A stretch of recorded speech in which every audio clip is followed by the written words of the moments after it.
Hello guys, welcome to my YouTube channel.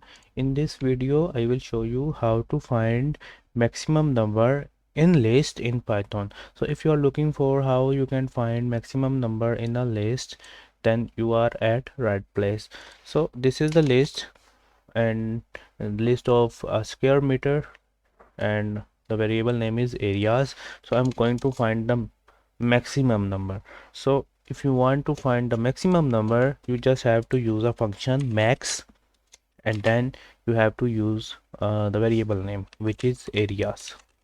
Okay, and here I'm going to print the variable. I'm just using the print function again.